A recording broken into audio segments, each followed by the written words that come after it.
Welcome to Within WordPress, your podcast, your favorite podcast, I hope, about all the wonderful people inside the WordPress community that make up the whole. Many people know you, Christian, but probably not everybody knows you. So please introduce yourself.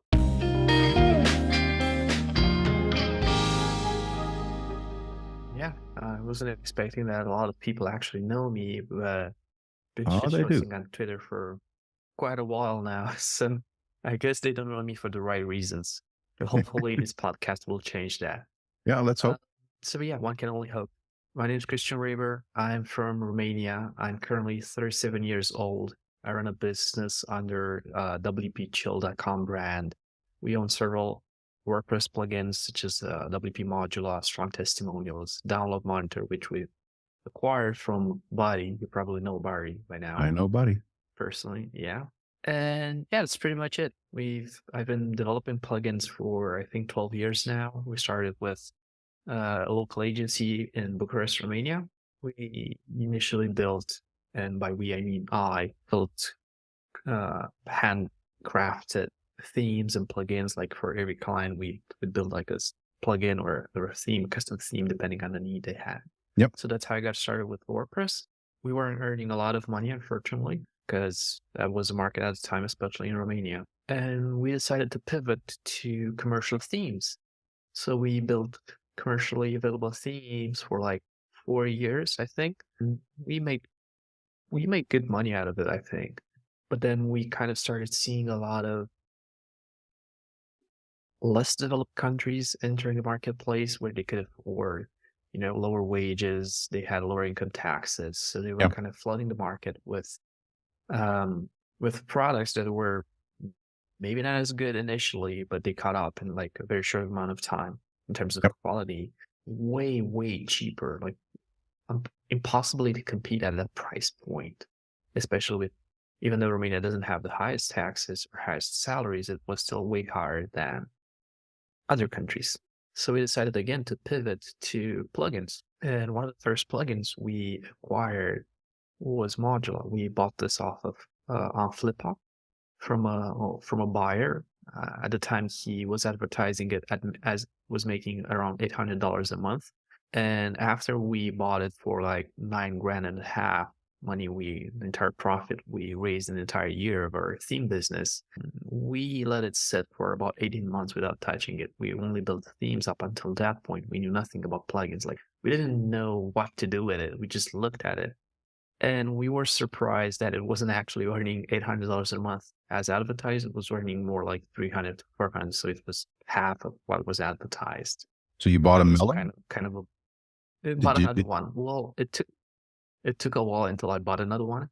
But I think at some point, like when my daughter was born, I realized that I need to step up my game and kind of decided to do something with my entrepreneurial life, and kind of decided to actually be serious about it and treat it as an actual business instead of like a hobby, which was mostly what it was initially. I spent more time gaming than I spent on the business. What kind of game? Because people are going to ask, what kind of game? Oh yeah, sure. I used to play professional CSGO. So when I was a teenager, okay, I used to play professionally, and then I got on what's called Dota. It's a multiplayer online game. It's a silly game. It's one of the, so there's the esports championship where you have Counter-Strike, you have StarCraft, and then you have Dota, which is, I think it's the leader right now, probably in terms of winning potential. So I spent a lot of time doing that because I was so stuck on the business. I didn't know what to do to grow it. Up until one day when I said, well, excuse my French, but fuck it. I'm gonna take a stab at it, and I won't give up until I figure it out. So we rewrote Module from the ground up. It took another year for that to happen, and when we launched, we went from, I think, like 1,000 a month to 7,000 a month, almost instantaneously. Right? I rebuilt the entire site. I rebuilt a plugin. We added a feature, which was. What was your biggest thing that made the biggest change that made the biggest impact? Because that's an interesting one. You say you started focusing on it. Obviously, it's not just focus. Yeah. No, it was having a kid. So my wife got... That's the trigger. but Yeah. you moved from a little bit of revenue to good revenue. And Good revenue, is there yeah. a So singular thing, if or the is it? question is, Huh? if the question is on, so is this question about me personally, what changed with me personally, or with the product? Actually, both, because there's something that's a trigger. Both. Then you Okay. change into okay. There's stuff that I need to change if I'm going to increase the revenue. Yeah. That's interesting Yeah. to understand from a personal perspective. But then also, what is Sure. the actual change you did? Sure. So on a product level, we worked on a feature that no one had on the market at the time, which was our custom grid feature, where you can kind of drag images by their corners and resize them however you see fit on Yeah. your gallery, which was a neat feature because a lot of photographers shoot in various orientations, but then the gallery plugins on the market all squish down the images to a single known format because most of them just use the same JavaScript scripts to create the library, to create Yep. the gallery, sorry. So I kind of looked at it and I was like, I think I know how to fix this. And I imagined how it would work. It took a lot of tinkering to get to a solution because no one had, at least, in my book, no one invented anything like this prior to us. And we launched it. And once we launched it, it took another year of bug fixing to address it because it worked well on desktops, but then you had tablets and mobile devices with different orientations as well. So that was Yep. tricky to tackle. And on a personal level, I think just realize that I need to offer a better life for my kid, and I needed to start like yesterday. It felt like Yep. all the years prior to this moment were absolutely wasted on a silly activity, just gaming. And even though it's a pleasurable thing to do, it must be done with a limit. It's a wasteful type of activity. It hits all your dopamine levels and it feels satisfactory at the end of the day, but you're not making any progress towards a real target, or a target that would, benefit my family. So I just prioritized my family instead of me. And once I got into that mindset, I was like, well, I think I can go on 4 hours of sleep at night and just Google every single fucking idea I have and ask Yeah. Google questions like, how do I do this? How do I grow my business? How do I rank on Google? How do I write a product description? How do I create a landing page? I knew nothing about, essentially nothing, Yep. up until 5 years ago. My kid is 5.5 years ago, and we launched Modula 2.0 when my kid was 1 month old. So it's 5.5 years ago, we weren't making any money. We didn't actually have a business. We had a hobby.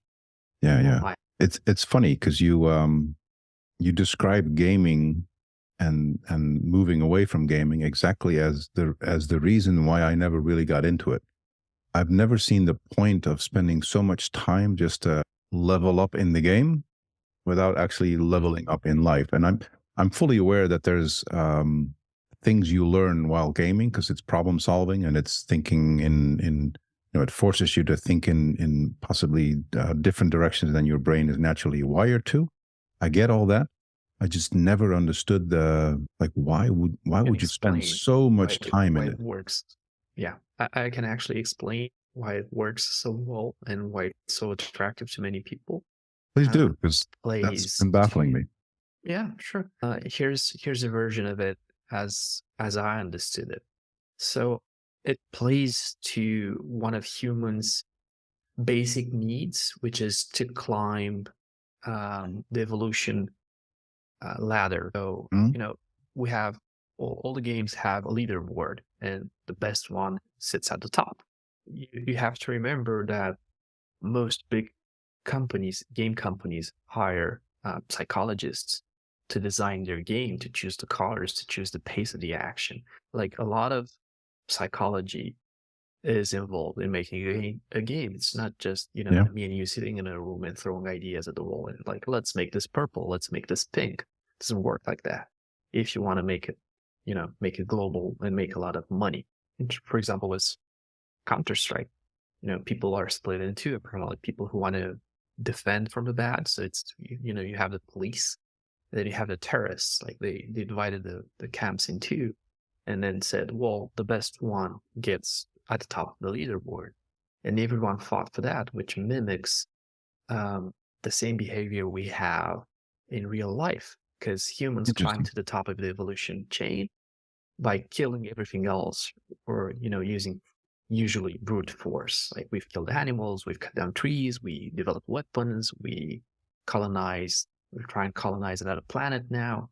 Just, if you think about it, it's mentally insane, because we haven't yet used up all the resources we have on Earth. Like, if we could all live more moderately and use resources more responsibly, we could probably easily double the digits on Earth, and we'd still have resources enough for everyone. But we're consuming so much that we're now looking at inhabiting other planets and extracting resources from there.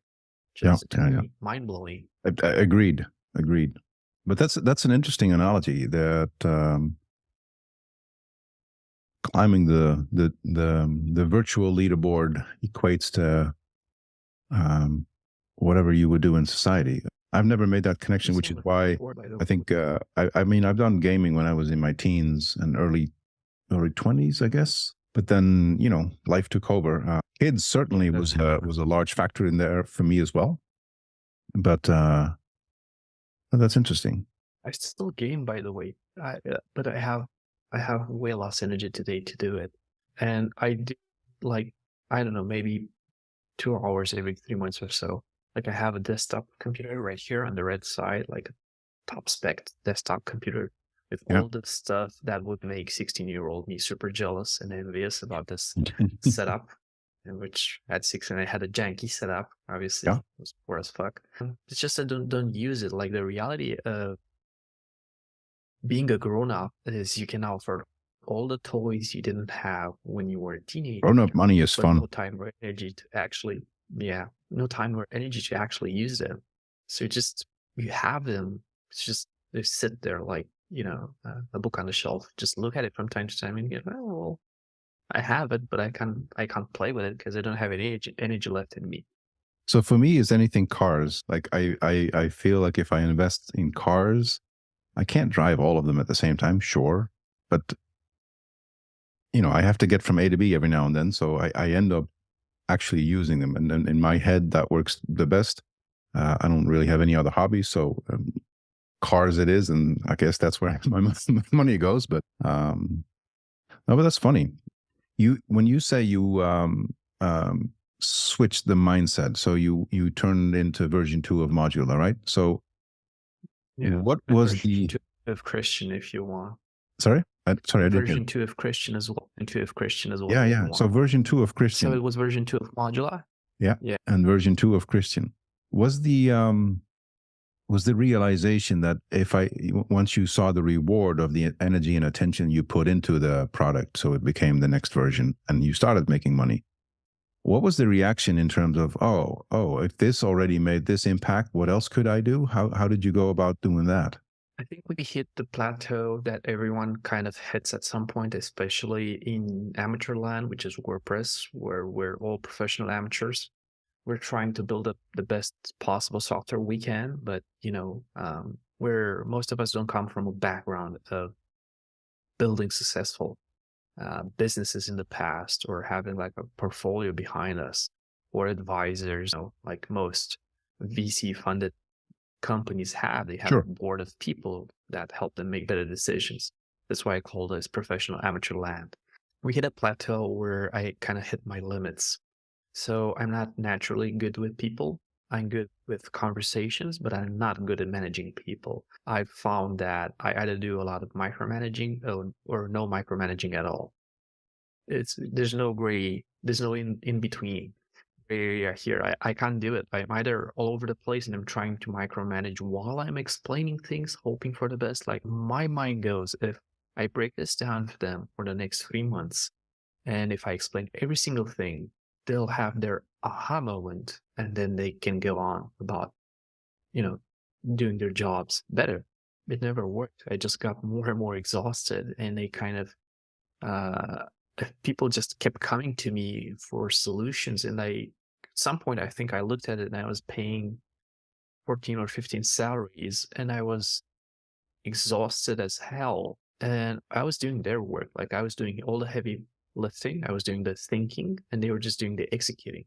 This made no sense to me. Like, if I'm paying you just to execute, why am I not hiring a VA then? Why am I paying you a full salary? Because your job description says you have to know these things, and you're supposed to, I'm supposed to be buying back most of my time by hiring more people, not spending even more time while paying through the nose for it. Mhm. So I decided, this was, I think, last November, I decided I'm going to fire the non-performing ones and just keep the ones I think were doing an okay job for the money I was paying it, and hire better people. And when I mean better people, what I mean by better people, I mean people who are self-starters. So I just tell them, hey, we have to do this. Here's the high-level overview. And just go and fucking do it on their own. They tell me when it's done. They usually have 2 or 3 improvement ideas. They either bring those improvements to me and we quickly discuss them, and we're like, yeah, let's do this and this, or we won't do that. And yeah, I think this in itself was like a lesson on learning how to hire people, because I was super optimistic initially, and I hired people who on paper seemed like they could do the job, or they had the highest chances of doing the job by learning on the job how to be better at it, but they never did. They were complacent. They kind of, So I think enjoy having.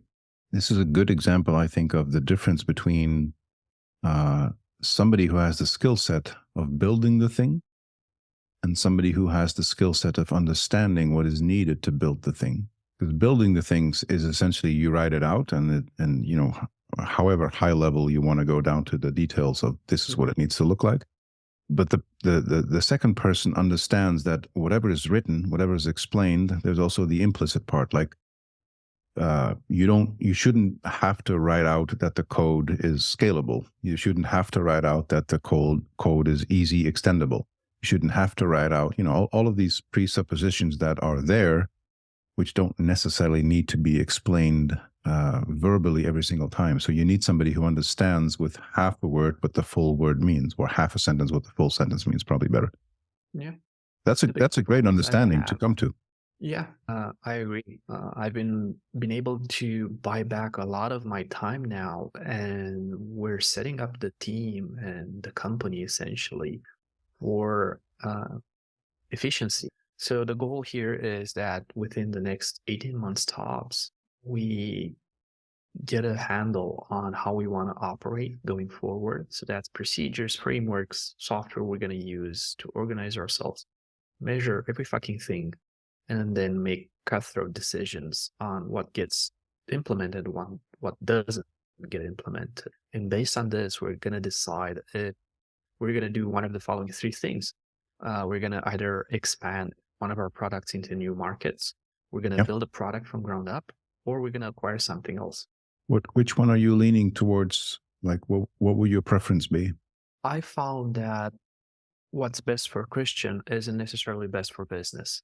So I'm kind of trying to remove myself from this logic, because if I want to have a clear head, and if my employees want to have a leader that acts with its clearest head, and gets the best overview image and makes the best decision, I need to be less and less involved in the day-to-day stuff, because that kind of forces you into day-to-day picture and kind of removes you from the big picture, from the big image picture. And it's easier when you're detached from the business to make certain decisions, especially business ones. Instead, when you're directly involved and you have like an emotional involvement with a product, where a product is closer to your heart, you're not going to make financially sane decisions. You're just going to make the decisions that you like. When you say detached from the business, I'm assuming that the core of the business you're referring to is the actual building of it. So the writing of the code and all of that. Is that what you mean, or is it? all aspects? Because it Yeah, no, sounds like the you're way you're right. So I explaining it should now, no, it like you're detaching no, yourself completely. I no, I should add actually a few more words into this. So the whole idea is for me to actually accept my role as a CEO and start acting as a Right. CEO. And my role is to make um, strategic decisions and make sure we're hitting our KPIs. That's mostly my job. And then figuring out where to best put our money. It's either investments or new product or build a product from ground up or hire more people. These kinds of decisions. Yeah. I'm equipping my team right now with the best possible tools for them to make all of these decisions. I'm teaching them the way I look at things. It's obviously an open conversation. They can all have questions or feedback. They can always say, "Well, Christian, this is a dumb fucking idea. Let's do it this way." And I'll be like, "Sure." If we all vote on it and decide like this is a calculated risk we're gonna take together as a team, sure, I have no issues with that. It either means like they have stakes in the decision making process sometimes, Yeah. especially the more senior ones. And I always told them like, look, we're gonna reap both the benefits or the downsides of this. Or either the business goes down or we lose a bunch of money and you know, we all see our work going down. It's just gonna be frustrating as hell because you've spent 6 months on this and you see it going nowhere. Or we're gonna go see it up and then you're all gonna get bonuses. Yeah. Yeah. Yeah. If so you've made a conscious decision to move more into the CEO role, less into the product development, or do you still do product development?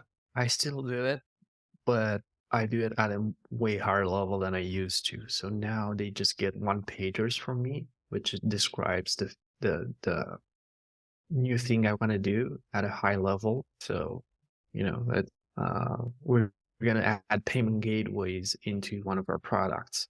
Here's the payment gateways. Here's how I want it to work. Yeah. Here's how I want it to act. I want this to be super simple for users. Here's a few examples, and I just type them out.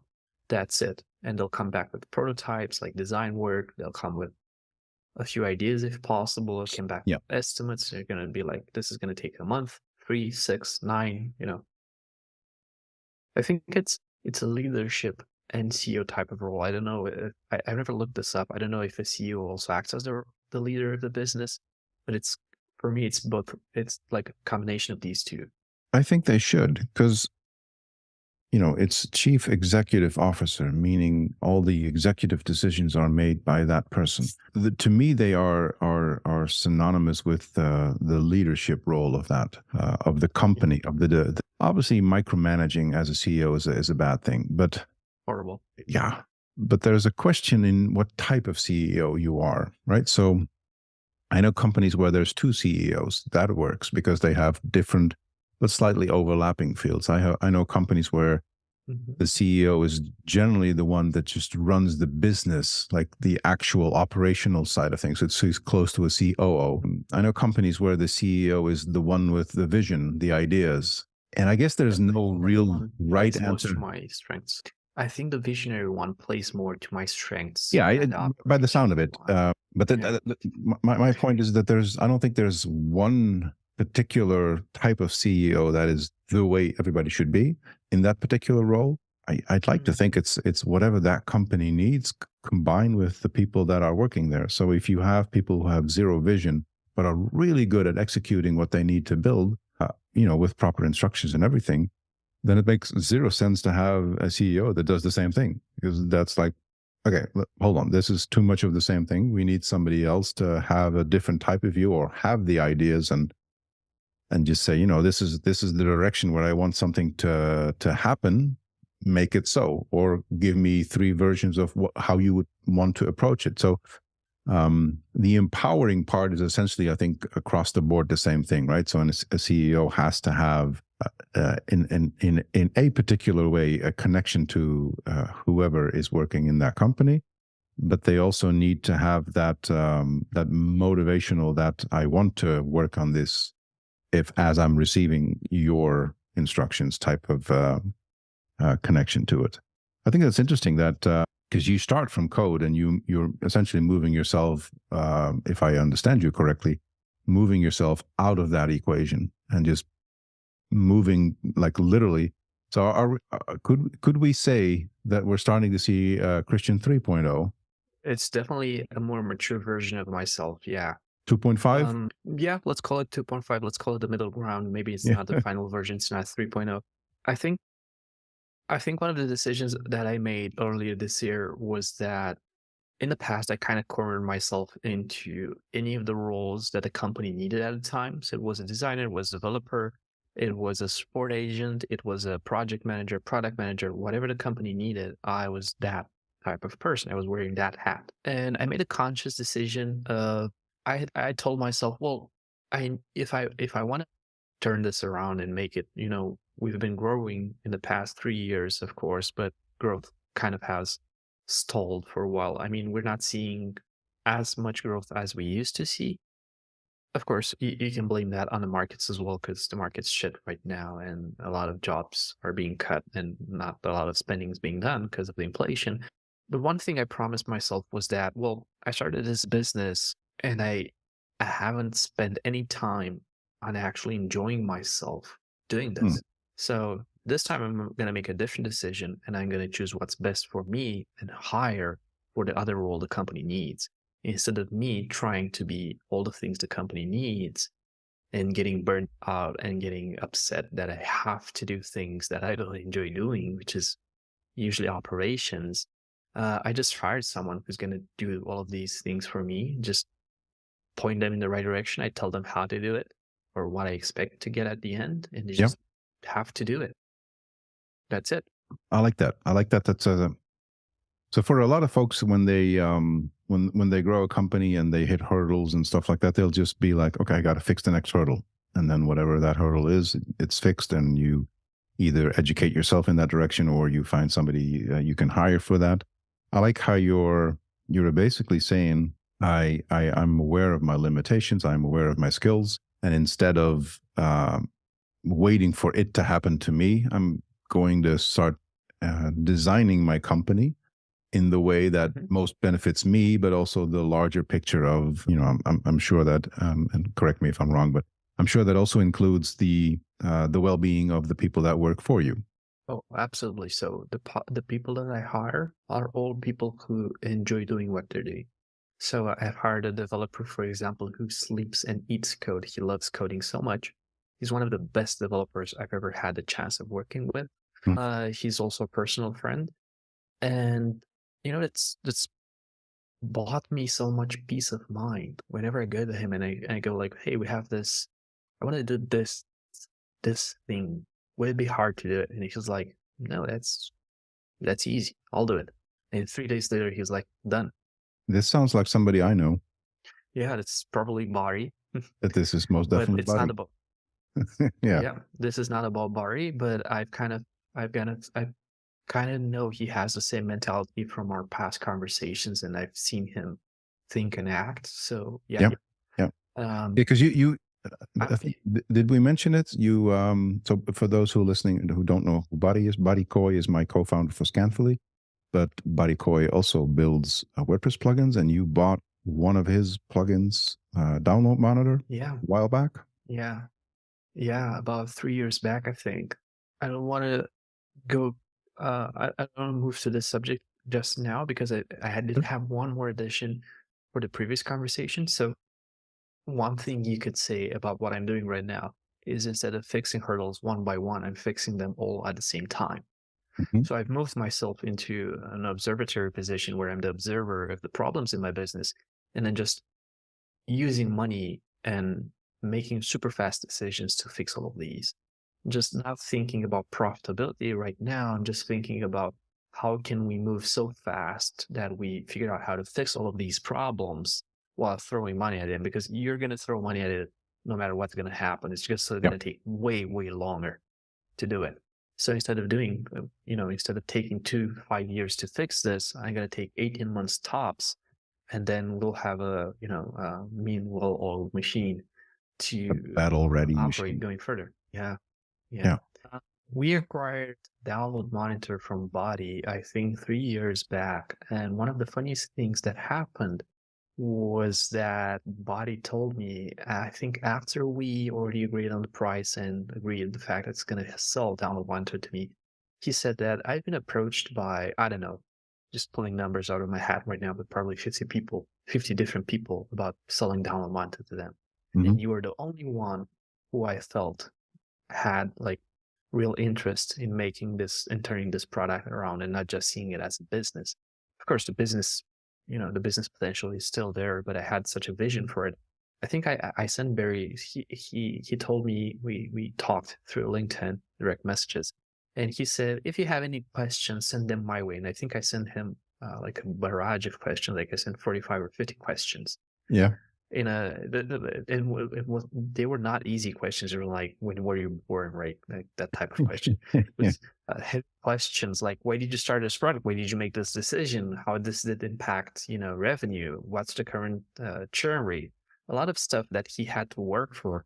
And I sent him the list, and I think for a week or so I didn't hear anything back from him. And I was like, fuck, I scared this guy. I scared him. And then he came back with the answers and told me, and I won't forget this, he said, you're the first one to ask so many questions about this product, and it took me a while to dig up all the information that you needed, but I hope that now you can make an informed offer for this product. And then it took like 2 more minutes until we hopped on a Zoom call. We had a gentleman's agreement on the price, and that the rest is history. Yeah. Yeah, that certainly sounds like Buddy. Yeah. He was like, we had instant chemistry, in my opinion. Like, we didn't have to use a lot of words to seal the deal. Yeah. It almost sounds like a half bromance there. Yeah, half bromance.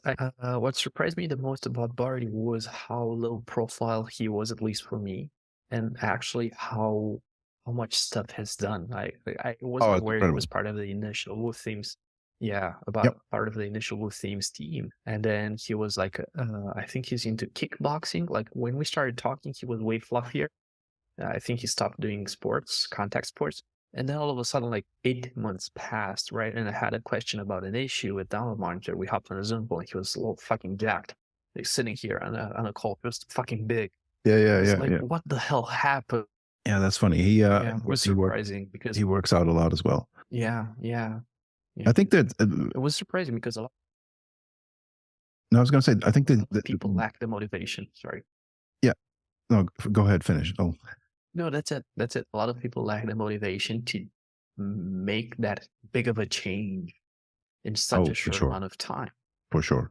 I was going to say that everybody listening to this podcast, they know one or two, call it a handful of people who are very, very active inside the WordPress community, but are virtually unknown for the simple reason that they're not huge on social media, or they don't have a high profile plugin or whatever. There's tons of small businesses that have almost invisible people behind it. I started this podcast by saying to you, like, a lot of people know you, but more people don't know you. And what I meant with a lot of people know you, you are quite vocal in your particular niche on X, for instance. So, if you follow as a product builder, as a plugin builder, if you follow the regular crowd, you'll follow you, because that I don't think you can be missed in that scene. But having said that, the group of people that are building the coolest stuff is just way, way larger than what is visible for us as we're navigating through the social media channels, and even WordCamp Europe was a couple of weeks ago. And what's interesting for me there always is that you see a crowd where there's a large portion of the people you see there are familiar. And then there's a portion of the people you haven't seen before, you don't know them yet. And you strike up conversation, you learn more people and all of that, sure. But I always remember or keep reminding myself, like, whatever I'm seeing now, whomever I am interacting with, it is just a sliver of the totality of all those people working to better WordPress, whether that is by building a product that enhances it, whether that is actually working on stuff that's on Meta or .org or whatever. The the array of people that we don't see is just so huge that it's wild to think, like, if you start categorizing them and naming them all, it's a huge list. And Buddy is a good example because he's not only prolific in the stuff that he builds, but he's also very helping out with the plugin review team. He's It doing. was a huge surprise for me. I got an email from him one day, I think, and it was from plugins at WordPress.org, or I don't know what happened. I think it had his signature, but it Yeah, was a super surprise because body, and I was like, "Holy shit, this is the same body I know." It's that's the like, same. Yeah, yeah, it yeah. has to be him. Yeah, that's funny. So people like that exist, and they're everywhere. But not everybody has a high profile. And um, I always refer People to succeed. Buddy as somebody who's a proper full stack, like proper. And that that particular type of developer is also rare, but he has a business mind as well. So for me, as a when we were discussing the idea of Scanfully, that was a natural choice for me. I've known Buddy since probably 2009, 2010. So I know him. Mhm. We interacted. He's done work for me, so I know how he works. I know what he delivers. He's a classic example of, you can give him like a quarter of a sentence and he'll figure out the rest of the sentence because he just understands. But the group of people that are out there that are basically invisible. That's all that I keep reminding myself of how large that group is. It's also the group of people we depend on incredibly much without actually realizing that we do. And this this goes outside of the WordPress community itself. It's open source in general. There's so many tools that you and I and everybody listening that we use that are just built by people that we have no knowledge of. Like, yeah, we know it's there, but who builds it? Have no idea. What dependencies they have inside their plugin that also have somebody really unknown build something really cool. I just the sheer realization that those people are there, uh, I find very humbling. Like, so many people bringing out what ultimately becomes one of the the most used CMS out there. Fascinating. Maybe that's the entire beauty of WordPress. It invites and welcomes every single type of person. So, for Yeah. example, there's going to be people out there who, like me, have super strong opinions about things. They're going to post about them publicly on X and not worry about the consequences because it's my opinion. So, if you don't agree with it, just unfollow me. It's fine. Life Yeah. is life, right? But there's a lot of people out there who just enjoy writing code and sitting behind a screen, not interacting with any human being, just want to interact with machines. And the WordPress community welcomes and cherishes these people. We have the credits section for each release Yep. update for big release for WordPress.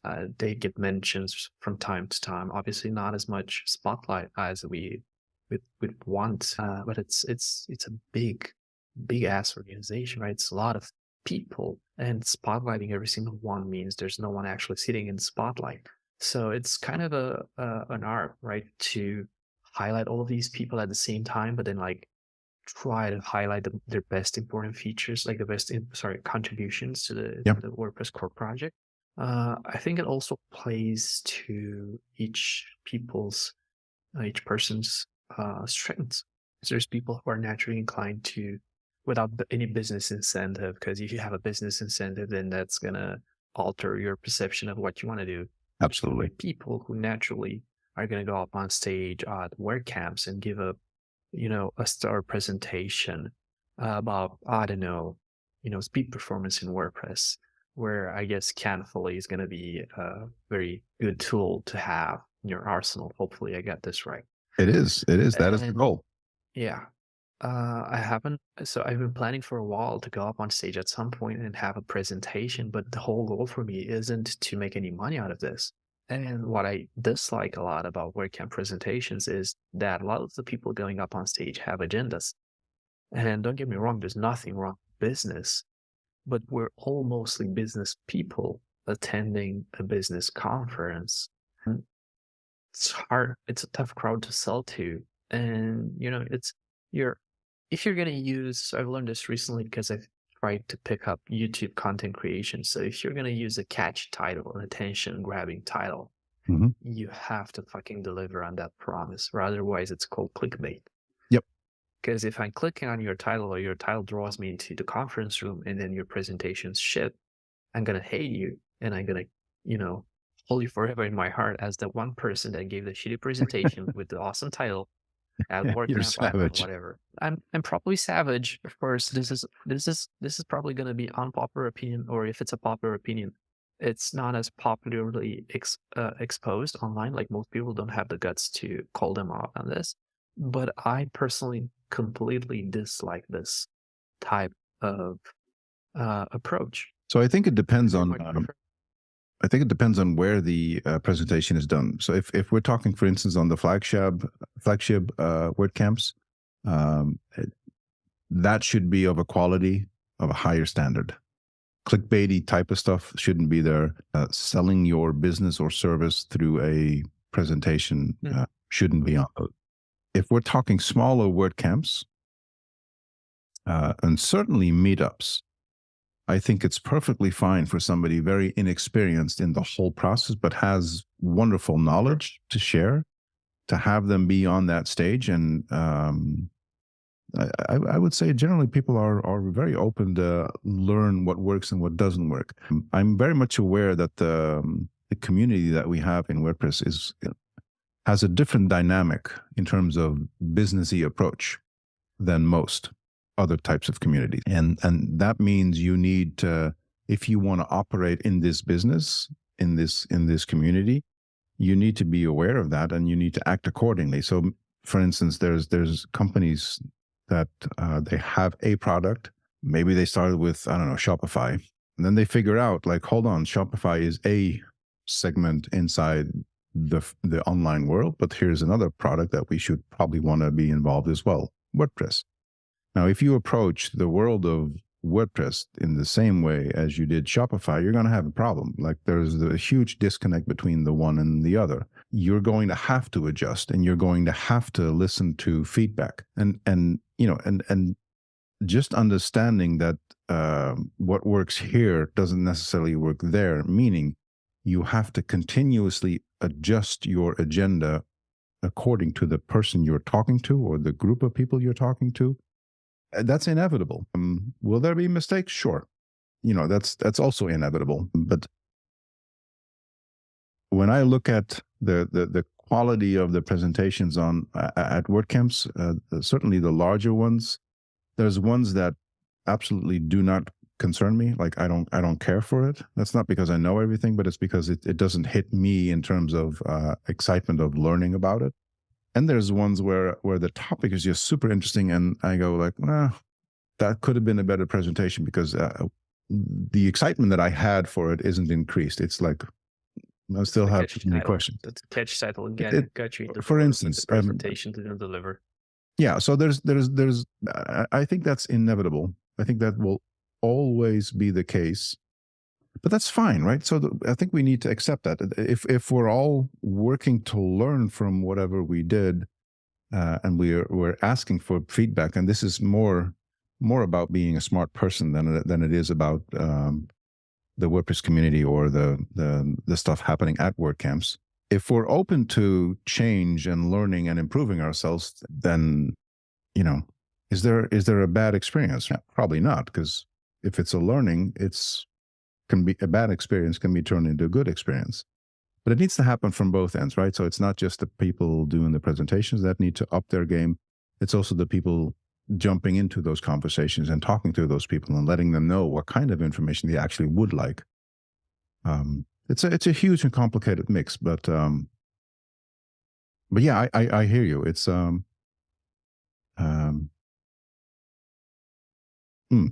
One of the things that I told a friend in this space who's got a platform for people to sell their plugins. It starts with a letter F. You know which one I'm talking about.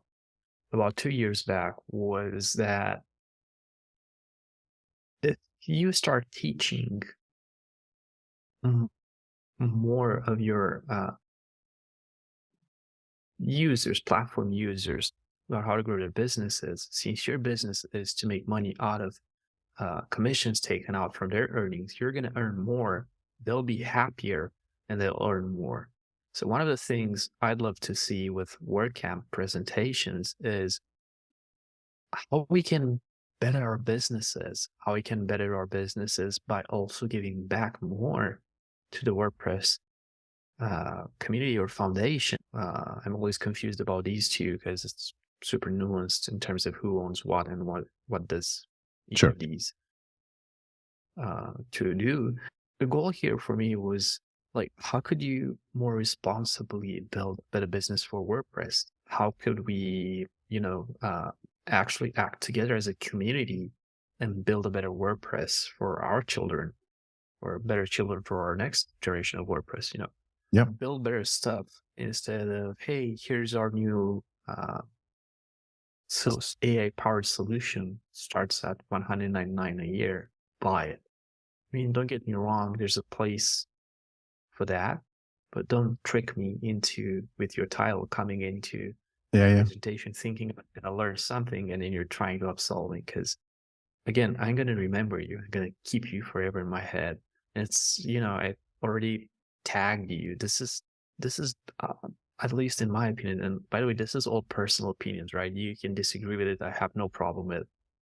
Do whatever you want with your business, but most of the conversations I have with people I meet at WordCamps are lighting questions about what's your business, what do you do, what struggles do you have, could help. And they're like, well, we've tried this and this, like you came up with 5 ideas, we've tried 4 out of the 5 ideas, they didn't work, but maybe we'll try the 5th one and that might help. I think this betters the entire community. Yep. And there's a lot of way more experienced people in the community than myself that could help a lot of us be better at our stuff without competing or out, I think the market's big enough and it's growing fast enough. Yeah, right. Yeah. So like workshops from within WordPress, from Automatics or whoever's sponsoring WordPress, because at this point it's all blurry as hell to me.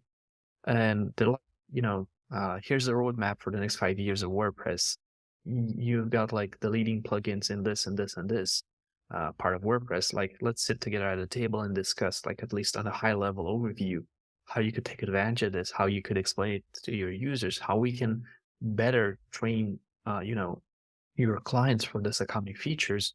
They'll be happier. It'll be easier for them to recommend WordPress going forward, and we'll actually listen to feedback, not just build in a bubble, which is happening right now. It's siloed. Every release of WordPress feels kind of siloed. They kind of say they listen to community feedback, but it's at the same time, it kind of takes 10 years for a ticket to land in core, which is an insane amount of time to take. Yeah, I think that's good feedback.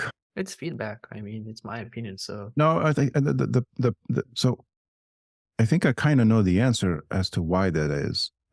It's because there's just too many moving parts, which it just becomes a matter of priority, and then we can debate about whose priority it is. But I think it's more of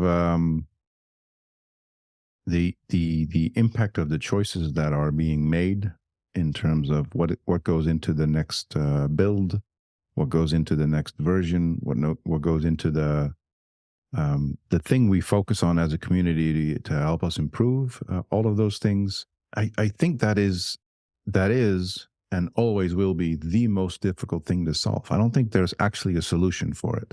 I think we will actually never figure out how to do this proper. So I don't think there's a perfect solution for this.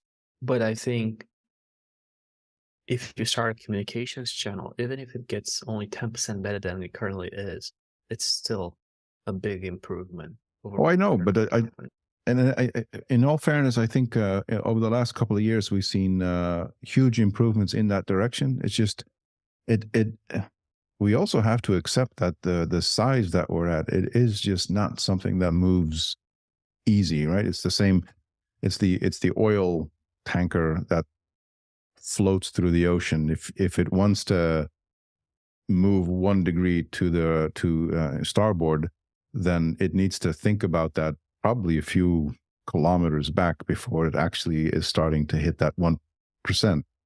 It's a big moving thing. Any changes that are being done now is going to have to ripple through time to have the effect that we're shooting for, that we're hoping for.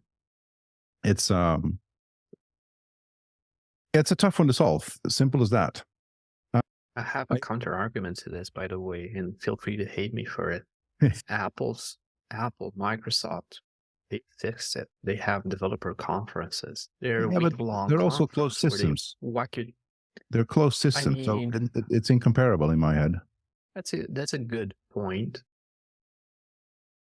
Imagine for a moment that you'd know 2 years in advance 80% of the roadmap of WordPress, and internally that might actually be something real.